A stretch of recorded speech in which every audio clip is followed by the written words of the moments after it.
All right, Shabbos, say good morning. Let us begin. So we're picking up this morning in Meretz Hashem in a new os in Tzidkas Hatzaddik. We're picking up os Samech Gimel. I sent it out on Sunday. I sent out two PDFs on the chat. The first one is what we're starting today. So we'll say this is actually a very interesting Seif. A very interesting os, which we're going to skip around a little bit as let's begin. So look how he begins over. Let's take a look in the Be'uri HaChasidus. So the Rebbe writes, he says, Ben dome le'imo b'tolad. Listen to this. Be'inyan hancholas tchunos hanefesh me'ahorim b'mneim shenispar b'os HaKodemes. So let's remember again, in the last os, we spoke about the idea that children inherit midos from their parents, right? That was the entire essence of the last os, was that you had individuals who personified a particular midah, particular character trait. They passed it down to their family, and then after their family, they went ahead and they passed it down to the rest of Klal Yisrael. The rest of Klal Yisrael. Right? So that was, now what Rebbe is going to say is, in general, when children inherit midos, he says something amazing. Hadavar eno talui rak ba'avosem elagam be'imosehem. So here Rabbi Tzaddik says something very interesting. He says, we'll say if you look in the common theme of last os, is that all of the people mentioned who possessed such incredible midos were all who? Men. So Rabbi Tzaddik says that shouldn't lead you to think that a person only acquires his profound spiritual character traits from his father. That's not true. The mother plays a dominant role in the cultivation of spiritual character traits. He says something amazing. Shabanim, Gerardi Fizrosai. Shabanim hascharim, yoser domim b'midosem uptchunosehem le'ein. Sons, he says, more resemble their mother when it comes to their midosehem, utchunosehem. Tchunosehem means their essence. The essence and midos of a son much more resemble their mother than their father. Kimo shekasov hatana bebraisa bepsochim. Where does Rabbi Tzaddik get this from? Shali olam yimkar adam es kol ma sheyesh lo v'yisa bas talmid chacham. So the Gemara says something amazing, that it is better for a person to sell all of his possessions to go ahead and marry a daughter of a Talmid Chacham. Then I will say, why is it so important to marry the daughter of a Talmid Chacham?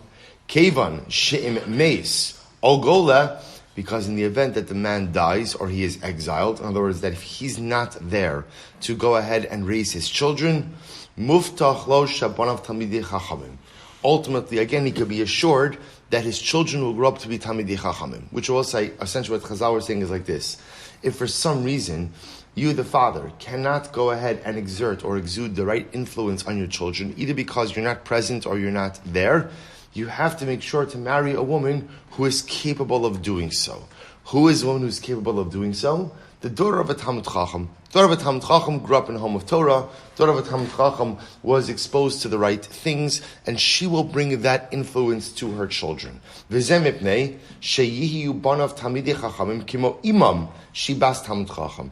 So you see that Chazal emphasized the need to marry the daughter of a Talmid Chacham in order to ensure that one's own children become talmidei chachamim. So Rabbi Tzaddik says, you see from here that it is the identity of the mother that has a profound influence on the identity of the children. Now I will say, now Rabbi Tzaddik makes an interesting observation. So you see here, what is the Gemara aiming at? The Gemara is saying that if you want to ensure that your children are talmidei chachamim, so therefore again, what should you do? Marry the daughter of a Talmid Chacham. This way again, she could exert the right influence on the children. So Rabbi Tzaddik says, wouldn't it have been much simpler to say that if you want to go ahead and raise children of Talmidei Chachamim, what should you do?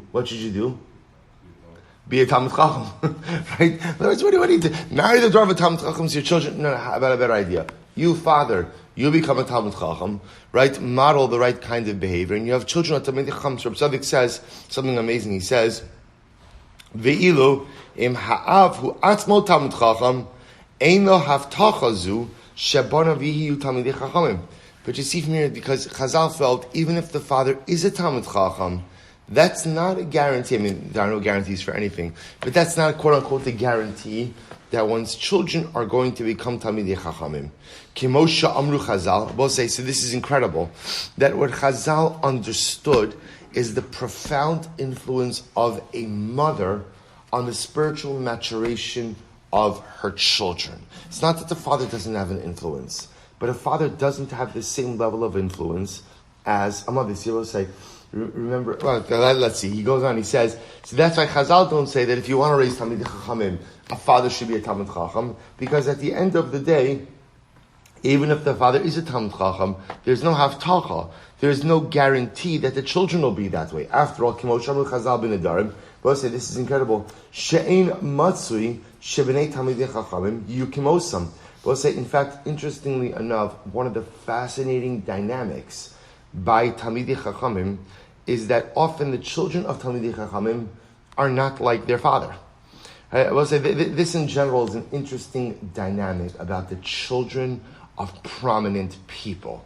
That if you see a dynamic like this, that often the children of prominent people, the children are often not the same type of person as their father. You see, again, the paradigmatic example of this is who? Moshe Rabbeinu, right? Moshe Rabbeinu is the paradigmatic example of this. But the fundamental distinction between Moshe and Aaron is that Aaron's Kedusha was conferred Kedusha. In other words, Aaron's Kedusha, Aaron earned the kahuna. He earned it, but once he earned it, that level of holiness was conferred upon him. That's why it's generational, right? What do you have to do to be a Kohen? What do you have to do to be a Kohen? Right? No offense to the Kohanim, but Lamaisa, you didn't do anything to earn it. Right, your alter Zayda, yeah, that's right. I said it, right? You didn't do anything to earn it, right? So, right, your alter Zayda did something, right? Aaron HaKohen did something, sitting there with your truma all smug. Look at us, right? I'm just saying, so again, Aaron HaKohen did something to earn it, but once he earned it, it's simply passed down. You're worthy, you're not worthy. At the end of the day, it's yours. Moshe Rabbeinu represents earned holiness, right? Moshe Rabbeinu becomes who he was because at the end of the day, he worked hard to attain that particular level. That's what it means when it says Torah lo nitna b'Yerusha. You can't pass that down. You can model the right kind of behavior, but you cannot pass that down generationally. And therefore, already Chazal understood this dynamic that often the sons of Talmidei Chachamim don't become Talmidei Chachamim. Or I should say, don't become Talmidei Chachamim in the way that their father was. Or you see this, by the way, all the time. It's very interesting. In klal work, you find this all the time. That people who are very involved in klal work often have children who do not want anything to do with klal work. Right? Simply because, whatever it is, lifestyle things, different things. Again, sometimes when you grow up with a father who's prominent, it's also there's a lot of psychology behind this as well, in terms of a feeling of inadequacy. I'll never be like my father. I'll never measure up to that. So therefore, often children just choose a different derech altogether in order to carve out a personality. Whatever the psychology is, Chazal understood something amazing. That although yes, I want to be clear, if you want your children to be Talmidei Chachamim, you must model for them the right behavior, right? You must go ahead and model for them how important it is to become a Talmid Chacham.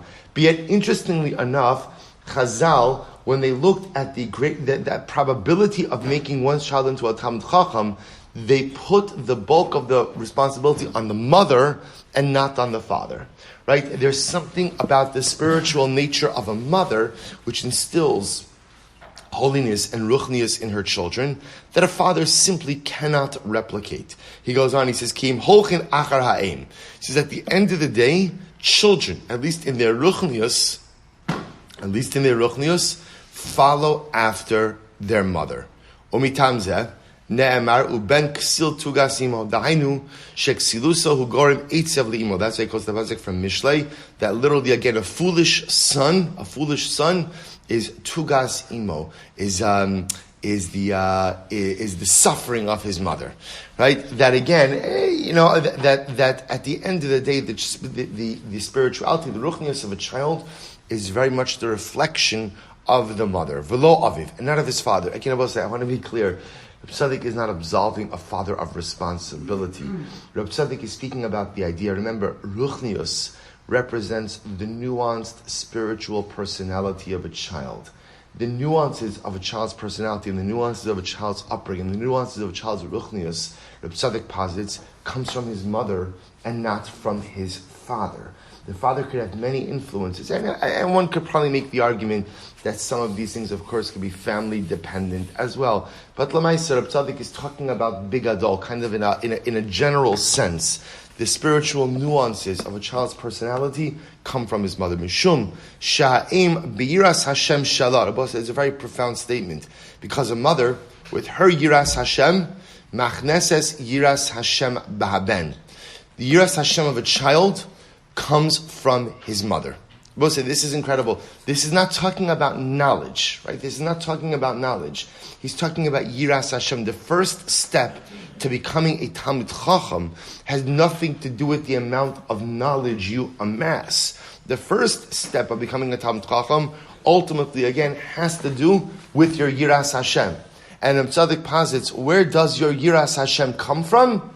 Comes from your mother. Comes from your mother. Shenikres yiras isha yiras Hashem v'kasheru ksil shemo yiras shamayim harei tugas imo shelo hichnisa bo yiras shamayim v'zeu ha'inyon hanoig bebanam aschar mekam l'schunas minos. We'll have to stop over here for today. Rabbi Tzaddik introduces what I think is a... So again, you see where he's going in this os. In the previous os, he's talking about midos which are acquired through Yerusha.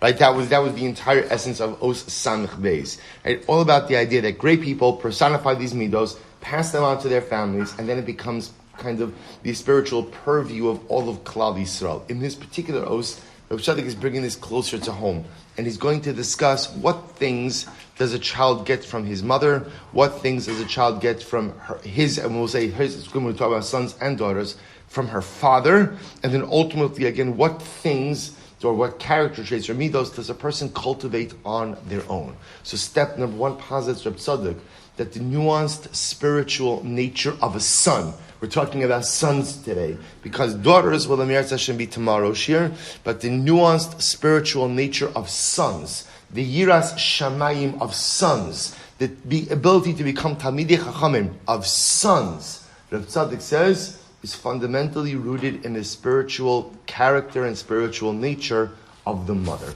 We'll stop over for today. We'll pick up tomorrow with daughters and fathers.